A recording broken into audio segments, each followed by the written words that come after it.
அடுத்ததாக பேசுவதற்காக நம்ம கட்சியோட உயிர் நாடி, கட்சியோட மூக்கு, கண்ணு, வாய், கட்சி இல்லனா இவர் இல்ல, இவர் இல்லனா கட்சி இல்ல, இவர் இல்லனா நான் கூட இல்ல, அப்படிப்பட்ட ஒருத்தர் தான் பேச வராரு. அண்ணே வாங்க. நான் தான் பத்திரமா வச்சிரு வேணும் சொன்னது புரியுதுல? எழுதி வச்சுக்கிறேன். 4 பேப்பர் 8 பேப்பர் எழுதி வச்சுக்கிறேன். அந்த மாதிரி ஓவரா பேசக்கூடாது. சரி, நல்லா பேசிக்கிறேன், நல்லா சூப்பரா பேசிக்கிறேன். நீ தான் அடுத்து மகளிர் அணி தலைவர். போ பாத்துக்கோ போ.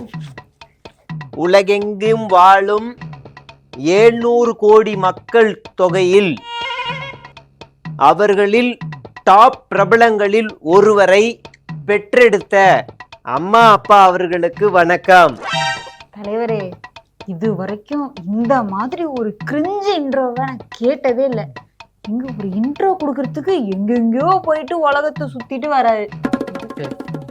நம்ம தலைவர் தளபதி அவர் பத்தி பேசுறதுக்கு முன்னாடி நான் அவங்க அப்பா பத்தி நான் பேசியே ஆகணும். ஆமா, எனக்கும் அப்பா அவர் நான் பேசணும். ஒரு 25 வருஷத்துக்கு முன்னாடி பாண்டிச்சேரியில ஒரு கல்யாணத்துக்கு அவர் வந்தார். அந்த கல்யாணத்துல வாங்க வாழ்த்தினார், வாழ்த்திட்டீங்க வாங்க சாப்பிட்டு போங்க அப்படின்னு சொன்னாங்க. உடனே இவரும் சரி சாப்பிடலாம் அப்படின்னு சாப்பிட்ற அருகி போனார்.